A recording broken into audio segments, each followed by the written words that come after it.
Sabi niya, tulong ko raw sa kaso na final ni Balaw sa akin. Sabi ko, bakit? Eh, eto totoo. Panoorin niyo, panoorin niyo. Okay, yung tao po na yon ay isang DDS at sinampahan ng kaso. Sinampahan niya po ng kaso kasi ito po ay PBBM ito, and then alam mo naman pag may paninira ka sa isang tao, pwede kang kasuhan, di ba? Panoorin po natin.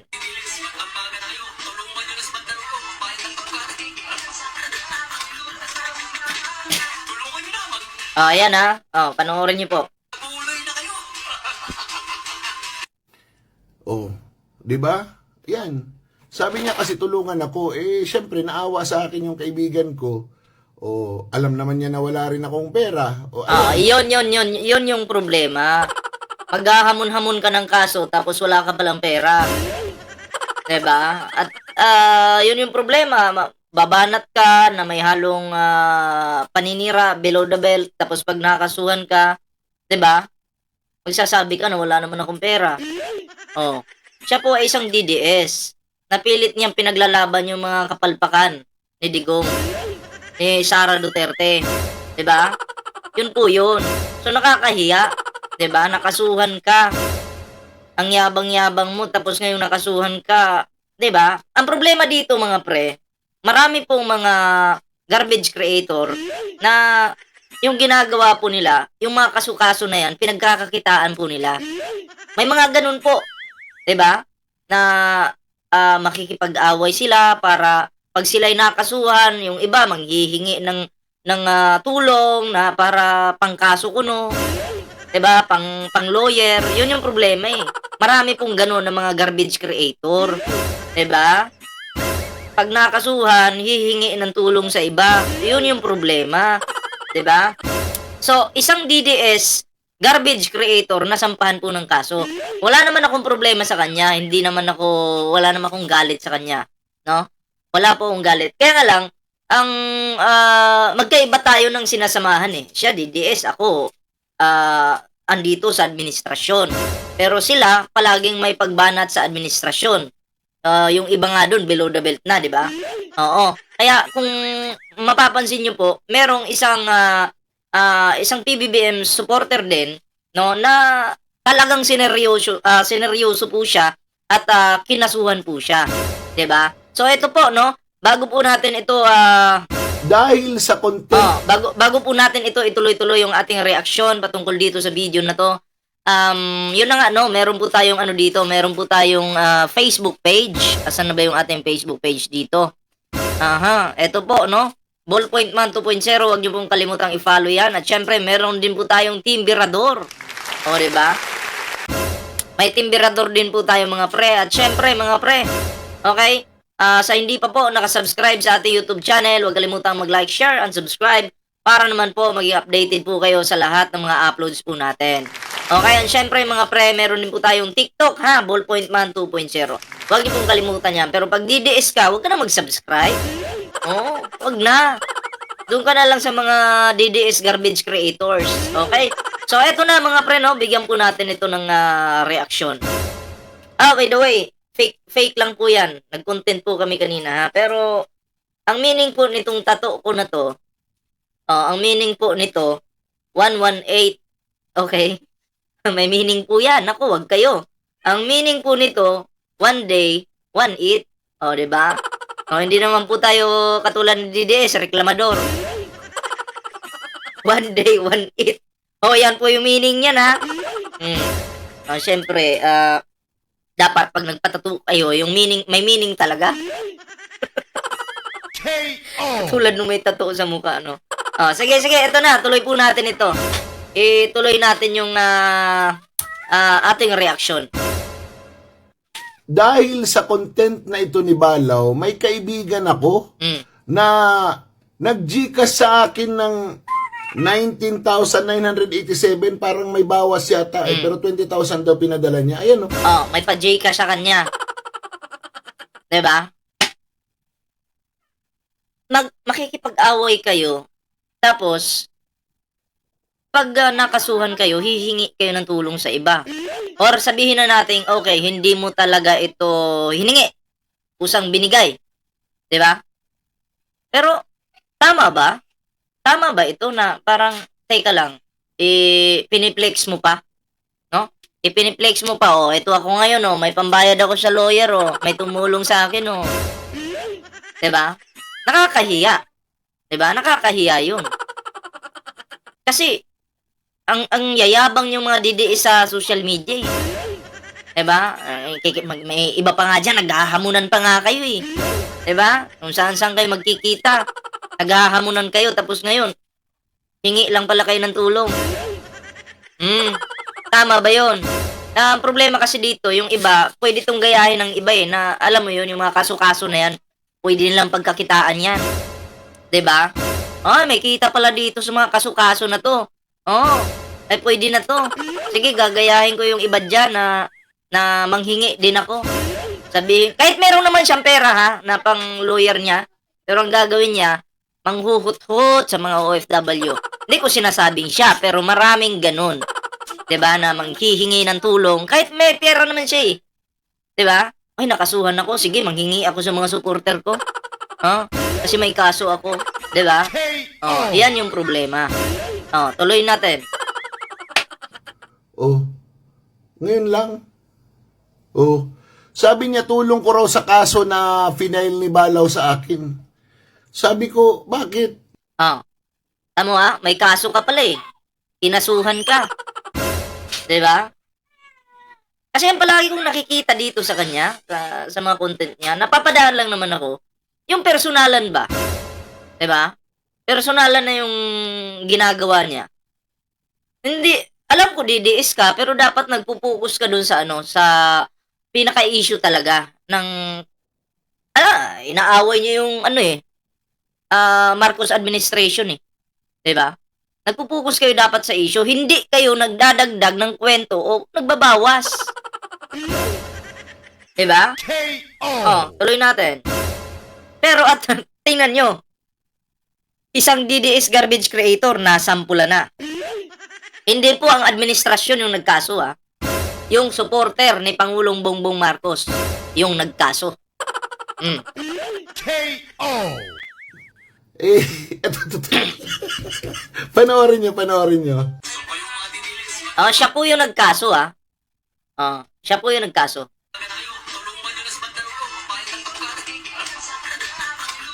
Oh, klaro, ha. Oy, grabe. Ang sama mo rin. Tulong abuloy. Huwag naman ganun. Wala away din to, eh, no? Tuloy. Oh, 'di ba? Yan. Sabi niya kasi tulungan ako. Eh, syempre naawa sa akin yung kaibigan ko. Oh, alam naman niya na wala rin akong pera. Oh, dapat nagpapakumbaba ka pag gano'n na halimbawa wala ka namang pang abogado, wala kang pambayad. Nagpapakumbaba ka, hindi kayo nagpipersonalan. Hindi ka namimersonal. Kasi ganito yan, ha. Kung talagang hindi below the belt yung banat mo sa kanya, hindi paninira yung banat mo sa kanya, or kung wala kang pagbabanta, hindi ka naman siguro makakasuhan kung opinion mo lang yung mga atake mo sa kanya. 'Di ba? Oh, hindi ka makakasuhan yan. Pero kasi, bakit may kaso? So, ibig sabihin, meron kang ginawa na talagang makakasuhan ka. 'Di ba? Halimbawa, paninirang puri. Pwede yun, makakasuhan ka nun. Paano na yun? 'Di ba? O, tuloy natin. Ayan. Nagpadala siya ng GCash. 20,000 pero nabawasan, parang may fee yata. Parang lugi ka pa dun, ha? Pero nabawasan daw. Bakit? Parang lugi ka pa dun? Okay lang yun. At least, magkano lang naman yung nabawas? Eh, yung iba, nagme-message sa akin, hinihingi yung GCash number ko. Nahihiya naman ako. Huwag ka mahihiya! Tuturuan kita. Huwag ka mahihiya. Nag-message sa'yo, ibigay mo yung GCash mo. Ipakita mo sa iba na, ganito ipakita mo sa iba na ang kaso, pwede palang pagkakitaan. Oh. Ipakita mo sa iba na yung kinasuhan, pwede rin palang kumita. Halimbawa, ako, kakasuhan nyo ako at mukha kong pera. Oh, pwede kong pagkakitaan yan. Diba? Halimbawa, ako, magkakaso ako sa kalaban. Wala din akong pera. Diba? Pwede kong pagkakitaan yan. Depende sa tao. Kung mukhang barya yung muka. Ha? Kaya tinuturuan kita. Huwag kang mahihiya. Nag-message sa'yo. Tanggapin mo. Malay mo, may mag-message sa'yo yung 200. Magbigay ng kahit 1,000 na nga lang eh. Oh. Diba? San ka pa? Hindi masama yun. Eh sila naman yung nag-message eh. Tanggapin mo.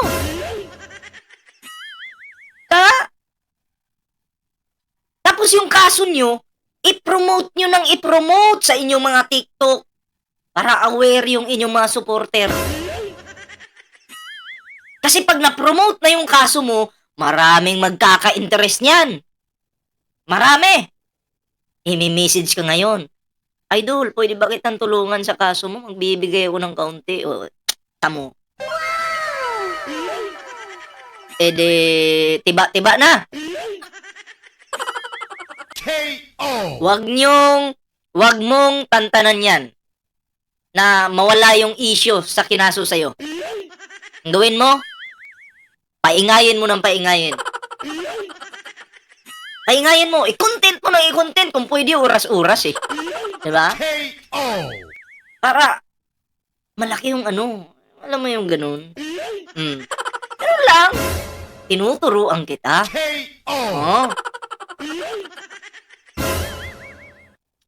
Alam niyo po, hindi po tayo bobo para hindi maintindihan yung kanyang mga diskarte at galawan. Ganun lang yung kasimple. Basic. Di ba? Naiintindihan natin yung galawan yan. Tuloy natin. Na ibigay yung GCash number ko, syempre, Ano daw? Balik nga natin. sa akin, hihingi yung GCash number ko. Nahihiya naman ako na ibigay yung GCash number ko, syempre. Nahihiya daw siya, nahihiya. Diba? Ganun talaga. Kailangan, pag kukunin sa'yo yung GCash, kunyari, meron kang hiya. Kunyari lang, ay, nahiya kasi ako eh. Alam mo naman, diba, nasa katotohanan tayo, ako pa yung kinasuhan. Mga ganong galawan ba? Oo nga, idol eh. Sige, akin yung GCash mo, idol, diba? Ganong galawan. Diba? Pakitaan mo ng Budolens 3, 4, 5, 6, 7 cents Budolens. Diba? Yun yung technique doon. Pre, problema ko to eh. Personal ko tong problema. Yun na nga eh. Personal mong problema. Pero kasi, tingnan mo, diba? Binigay mo nga yung GCash mo doon sa taong kaibigan mo na sinasabi mo. Tapos, may 20k ka na agad. Diba? Pero problema mo yan. Pero may 20k ka na. Diba? Nahiya ka pa nun, ano? Nahiya ka pa nun. Diba?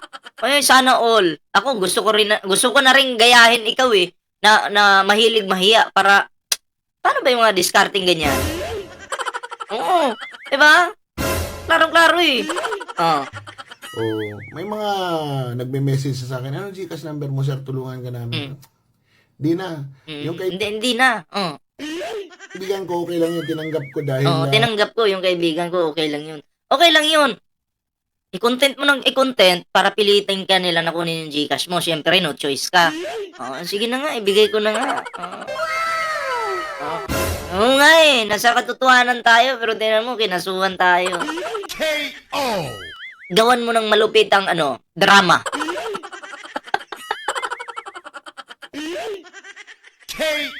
Gawan mo ng malupit ang drama. Papatok yan. Tapos may mga kaibigan kang garbage creator din. Ipakontent mo sa kanila yung kaso mo. Di, ikaw na yung center of attraction ngayon. Nung ikaw na yung naging center of attraction, marami nang tutulong sa'yo ngayon, di ba? Negosyo yan.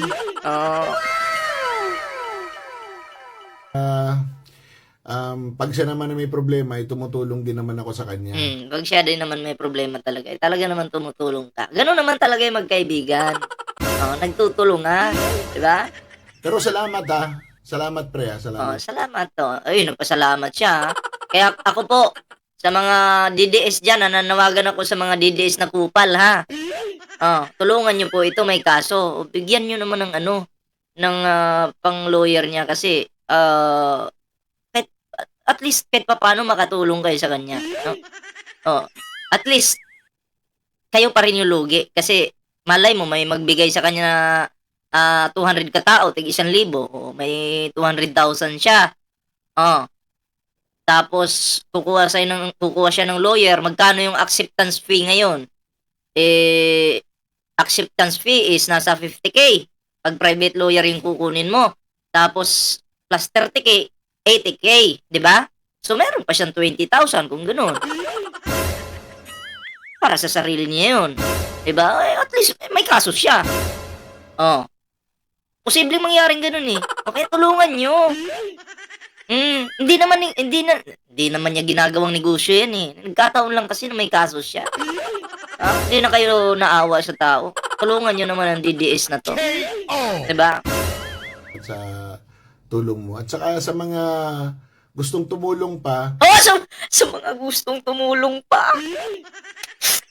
Gusto ko, ano kayong kasunod nito?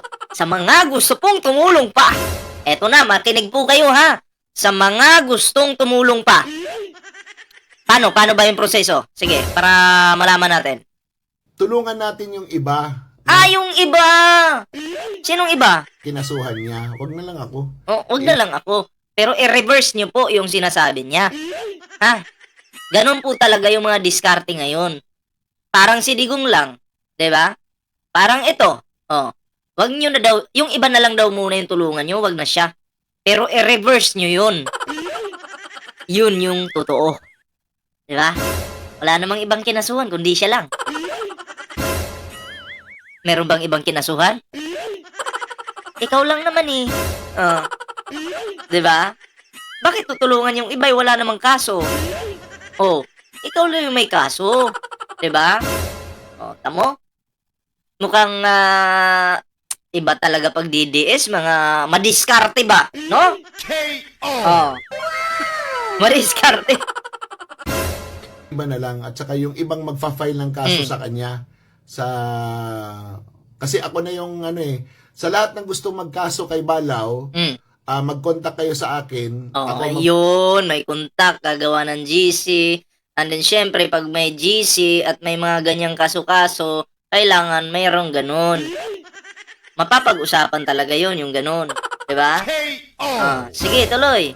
Provide ng lawyer sa inyo. Tamo, siya na daw yung magpo-provide ng lawyer. Okay? Delikado yan, pag ganyan. Matinding ano yan. Alam, may kilala akong mga ganun na sila daw yung maghahanap ng lawyer. Diba? Yung pala, yung iba naghahanap ng fixer. Para halimbawa, yung bayad sa lawyer, nasa 30,000. Pag may fixer ka, nasa 10K na lang. Pero bawal yun Siya na daw yung maghanap ng lawyer eh. Yung gusto magkaso sa isang PBBM vlogger, message daw po kayo sa kanya, mag-usap-usap kayo. 'Di ba? Oo. Tapos siya na yung magpo-provide daw ng lawyer. Siya nang bahala. 'Di ba? Magaling yan. Matulungin pala tong isang DDS na to. Okay pala yan. Okay ka, matulungin ka pala sa kaibigan mo. Sa mga kaibigan mong gustong magkaso sa isang PBBM vlogger or PBBM TikToker. Okay? Galing! Mabait. Ang natin dito, pauwiin natin talaga yan siya. Ganun talaga yung plano nila. Permanent resident lang naman siya doon eh. Pauwi natin. Lahat ng mga siniber-libel niya na sinasabi niya kasi nandun siya sa Canada, hindi siya maaabot. Ngayon na magfa-file siya dito sa Pilipinas, so ibig sabihin, ina-acknowledge niya yung jurisdiction dito sa Pilipinas. So, bawal naman siguro kung siya lang ang pwede mag-file, tapos tayo hindi pwede mag-countercharge, di ba? Kailangan mag-file din kayo para, alam mo yun, turuan kita, may kilala ko na isang tao, pinagkakitaan nila yung kaso. ang inuuto nila, mga supporter nila. Halimbawa, nakasuhan ako ngayon, utuin ko yung supporter ko, manghingi ako, ganito, ganyan, ganyan. Okay na! Tapos biglang mag-announce, hindi, kailangan gaganti tayo. Kaya nga lang, wala akong pera ngayon eh. Wala akong pang bayad sa abogado eh. Paano kaya ito? Problemado talaga ako ngayon. Parinig ba? May kilala akong ganun. May kilala akong ganun. And then, nangyari, mga supporter, sabi, sige, mag-ambagan na lang kami. Diba? Nadaan sa parinig. Ganun lang mga diskarte ha. Sinasabi ko lang sa'yo yan ha, na may mga kilala akong ganun. So, o yan, pag-ipunan natin yan. Lahat Pag-ipunan natin yan. magfa-file ng kaso, yun ang tulungan natin. Ako okay lang. Oo, ako okay lang. Pero sana i-reverse nyo naman yung mga sinasabi ko. Okay lang naman. Ito, salamat sa iyo pre, sa tulong mo. Zero kanina yung ano ko eh. Zero kanina yung Gcash ko, ngayon may laman na. Diba? Tuwang-tuwa. Sana all! Tuwang-tuwa. Uy, nako po. Balaw, salamat sa iyo nagkalaman yung Gcash ko. Tamo? Sayang ang bayot. Tamo ha? Salamat daw sa'yo kasi nagkalaman yung Gcash niya. Anong ibig sabihin nun? Masaya siya. Anong ibig sabihin nun? Kumusta yung mga magbibigay pa? At yung nagbigay? Kumusta? Di ayan. Tuwan-tuwang DDS na to. Sayang-saya. Happy. 20K, di ba? Kaya sa mga gustong magkaso, message nyo daw siya. At siya yung bahala ng lawyer. Ibang proseso din yun. Ibang kitaan din pag ganun. Di ba? Ibang kitaan din yun. Kaya message nyo daw po siya. So, yun lang yung video. Binasag lang natin yung kanilang trip. No? Isang DDS vlogger na sinampahan ng kaso ng isang PBBM content creator. Okay? Yun lang yung ating video ngayon, mga pre. Siyempre, bago po tayo magtapos, meron po tayong Facebook page, Ballpointman 2.0. May TikTok din po tayo, Ballpointman 2.0. And siyempre, Team Birador po, Facebook page po natin. Okay? Dalawa po yung ating Facebook page. So, hindi pa po nakasubscribe sa ating YouTube channel, huwag kalimutang mag-like, share, and subscribe para naman maging updated po kayo sa mga uploads natin. So, yun lang muna yung video natin pansamantala. Kita-kits po tayo sa susunod na video.